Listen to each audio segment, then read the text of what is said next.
Now, if you happen to follow me on Twitter, which, by the way, I recommend, once again, that address is @DragonfireIdeas at twitter.com, you're probably well aware that there was something that happened on Friday that I had something of a strong emotional reaction to. Of course, Thursday was the second day of the Oilers back-to-back series against the Toronto Maple Leafs, and so I tuned into Sportsnet at, I believe that was at about 6 p.m. Mountain Time, expecting to see a hockey game, but instead something else happened. Instead, I got a screen that was, basically it was something like scores from across the league. And I kind of thought to myself at first, well, they're just maybe having some kind of technical difficulties. I'll just wait this out for a few minutes and just wait for the game to come on. And so then I waited, and I waited, and I waited. And of all the things that happened during that period of time, the one thing that did not happen was I did not see on that TV screen the Edmonton Oilers versus the Toronto Maple Leafs. For some reason that I can't ascertain, the game was blocked out in the region where I live. Now, for those of you who may happen to be unaware, I live in Lloydminster, Saskatchewan. So Lloydminster, known to those who know it as Canada's only border city, located right on the border between Alberta and Saskatchewan. I live on the Saskatchewan side. Now, I tell you that really just for the sake of giving you information, because really, as it pertains to the current topic, that is actually not supposed to matter. If you live in Saskatchewan, you live within the Edmonton Oilers viewing market. That game, if it's on your TV, it is not supposed to be blocked out. Now, sports broadcast blackouts are admittedly a bit of a technical subject, and for a lot of people they can be a little bit difficult to understand. But to simplify it, basically the way that it works is this: is that each sports league, they break down the geographic area of North America into what they call TV broadcast markets. And then after that, they divide their broadcast schedule into what they call regional games and national games.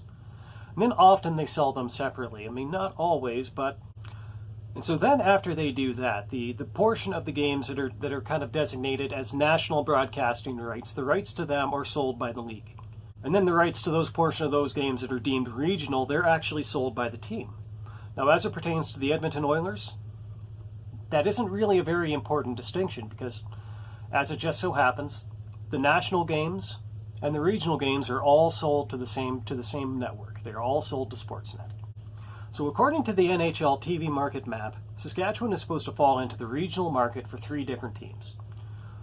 For the Edmonton Oilers, the Calgary Flames, and the Winnipeg Jets. And so if you live in Saskatchewan and you're trying to watch any one of those teams, you should be able to see that game. And yet somehow this past Friday, I was not able to watch that game. And unfortunately, I wasn't alone. I got on Twitter and I searched around a little bit to find out who else was experiencing this blackout. And I found some very interesting examples of it, confusing examples of it when you look at that particular map. I found cases of people who were in Fort McMurray who were saying that they were not able to watch that game. I found cases of people who were in Bonnyville, Alberta, and they were not able to watch that game. I found examples of people who were in Stony Plain and were complaining that this game was blocked out for them. So it turns out that there were an awful lot of people that were very angry about not being able to watch that game on Friday night. And really, the more that you look at it, there just does not seem to be any kind of a good excuse for that. Sportsnet is not only the regional holder of the rights for that particular game, they're the national holder for the rights of that game. So there is literally no way that the TV market factors into this decision to black out that game in Saskatchewan. Perhaps there was some other sort of a technical difficulty that's to blame for the way that that game got blacked out for a lot of people that, according to these rules that they have stated quite clearly, it all seems that this game should not have been blacked out for a lot of these people. And yet Sportsnet didn't seem to put out any kind of a statement to try to explain what had happened or how such a mistake could have happened or what was going on. So it kind of leads me to point back into the suspicion that perhaps this was actually done by choice. Now, I don't factually know this to be the case. I haven't been able to confirm that for a fact, so really I'm just kind of stating what my suspicions are. This is something that I strongly suspect. I don't know this to be fact. But what I will talk about is what that means if that does in fact turn out to be a fact, that somebody at Sportsnet made the decision to black out this game despite the fact of having no kind of basis in what the presentation rules are supposed to be. Now, one thing that I heard said quite a bit was that a lot of people came forward and they said, oh, well, you know, you had to have the NHL center ice package. If you have the NHL center ice package, then you can definitely see this game. Or if you have the Sportsnet Now package, which is kind of Sportsnet's streaming service, if you have that, then you can definitely watch this game. To which I only have to say one thing, is that quite frankly, if I'm paying my cable company or my satellite company or my digital cable company, whatever it might happen to be, if we're paying them for a Sportsnet subscription, as far as I'm concerned, I have already paid for this product. If there's no kind of a regional blackout rule that is preventing them from broadcasting that game to me, if there's no national broadcasting blackout rule that's preventing them from broadcasting that game to me, then I should be able to see that game. I am paying them so that I can see that game. And as a matter of fact, as it pertains directly to Sportsnet, if I can't see an NHL game on Sportsnet, if I can't regularly see NHL sports games reliably on Sportsnet, then there's really no reason for me to continue to subscribe to Sportsnet. You guys just don't have enough of the other things that I want to see on your channel. As a matter of fact, there's more things on TSN that I want to see than there are on Sportsnet. Sportsnet for me is literally the NHL and nothing else. Unless on a whim I decide that maybe I want to try to take in a basketball. I mean, you know, I'm not really a basketball fan. But if on just a whim I decide that maybe I'm just interested enough to watch a basketball game, okay, well then there's something else that Sportsnet has. They have most of the Raptors games.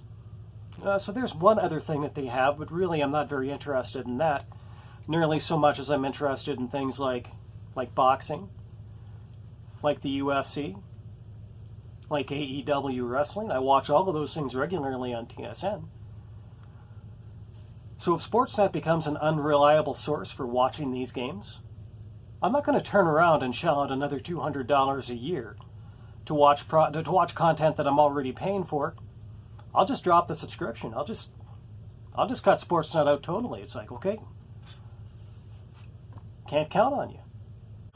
And the thing is that if that is in fact something that Sportsnet did this past Friday, if the thing that they actually did this past Friday was push that game into an unnecessary blackout in order to try to push some of these other, you know, premium services that they're trying to sell, you know, it would not be the first time that they've actually done that.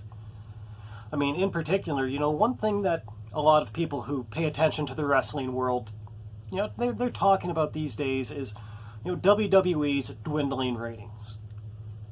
Well, as it so happens, they're dwindling ratings in Canada. I can provide you with a very handy explanation for that. And that is that they walked away from TSN years ago, and they said that they were going to start to broadcast their stuff on another network called The Score. Eventually, The Score got bought out by Sportsnet. They turned it around, they flipped it around, made it into something called Sportsnet 360, and all the WWE product was on that. And then eventually, at some point, Sportsnet decided that they wanted to make this some kind of a specialty channel, you know, and sell it as in a variety of specialty packages on satellite and cable and whatnot. And so there's a lot of Canadian wrestling fans that basically lost their ability to watch WWE programming specifically because Sportsnet went looking for another revenue stream. You know, and the thing is, I don't even necessarily blame Rogers and Sportsnet if they're going around looking for more revenue. I mean, it can be the media can be a very tough market to get by in. I can understand the impetus to, you know, to go out and seek out more revenue.